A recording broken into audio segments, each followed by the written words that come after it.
एक बार की बात है जब एक अजीब सा जानवर आ जाता है और वह भाग रहा होता है।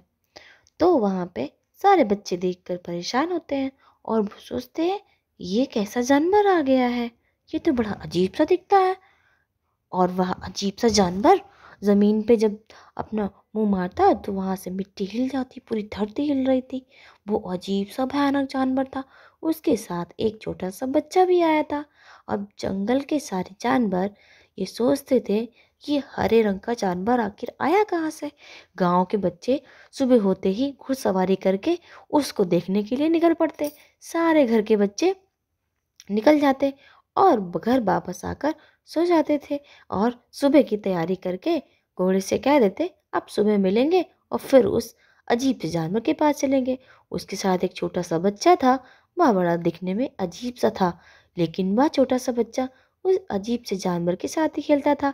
हर समय उसकी नकल उतारता, उसी के साथ रहता। और उस अजीब से जानवर के वह पीछे पीछे बहुत सारे भयानक से जानवर आ जाते हैं। वह उनके साथ ही रहता है। अब यह बात सोचने पे मजबूर कर देती है कि आखिर इन जानवरों को इस जंगल से कैसे भगाया जाए।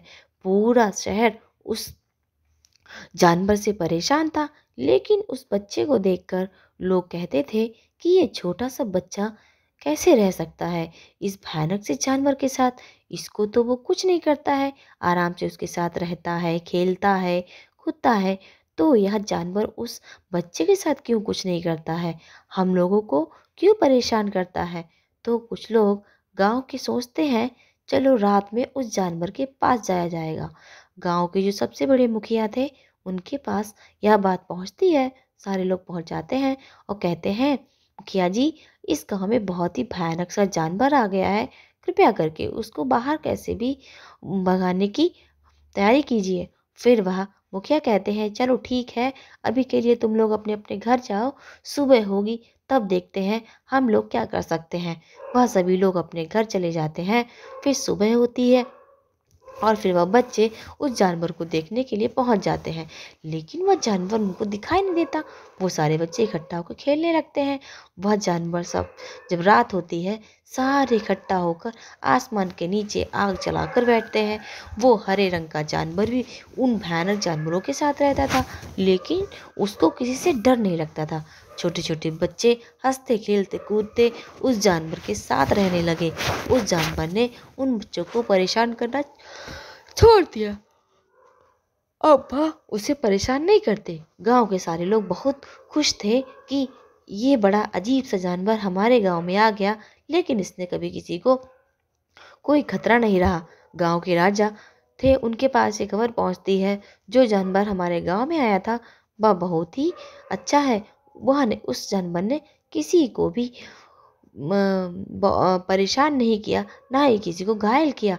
अब पूरे गांव में बहुत ही खुशी की लहर दौड़ पड़ती है।